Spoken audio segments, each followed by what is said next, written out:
চলো আজকে তোমাদের সাথে একটা লাউয়ের তরকারির রেসিপি শেয়ার করি। আমার থেকেও ভালো কিন্তু তোমরা রান্না করতে পারো, বাট আমি যা পারি তাই তোমাদের সাথে শেয়ার করি।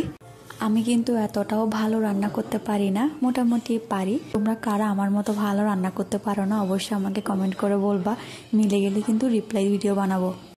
আমি প্রথমে সামান্য তেল দিয়ে দিলাম। আমি যেহেতু ডায়েট করতেছি তাই কিন্তু আমি সব তরকারিতে তেলের পরিমাণটা কমই রাখি।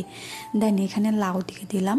লাউটাকে আমি ফার্স্টে তেলের সাথে একটু ভেজে নিব, এরপরে দিয়ে দিব অল্প পেঁয়াজ কুচি। দেন যা যা মশলা দিতে হয়, মরিচের গুঁড়ি, ধনিয়ার গুঁড়ি, দেন হচ্ছে জিরার গুঁড়ি, তারপর হচ্ছে হলুদের গুঁড়ি, লবণ, সবগুলো একসাথে দিয়ে ভালোভাবে আমি এটা কষিয়ে নিচ্ছি।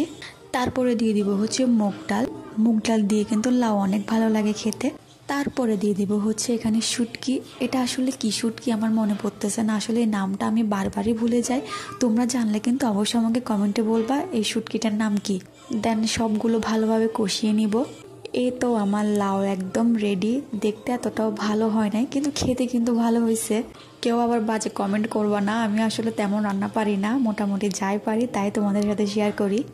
যাই হোক, ডায়েটের যদি কোনো রেসিপি লাগে অবশ্যই আমাকে কমেন্ট করবা, আমি তোমাদেরকে অবশ্যই ডায়েটের রেসিপি দিব। দেন ডায়েটের সম্পর্কে যদি কোনো কিছু জানা থাকে আমাকে ইনবক্সে নক করতে পারো, আমি তোমাদেরকে রিপ্লাই দিব। দেন টাটা, দেখা হচ্ছে নেক্সট ভিডিওতে।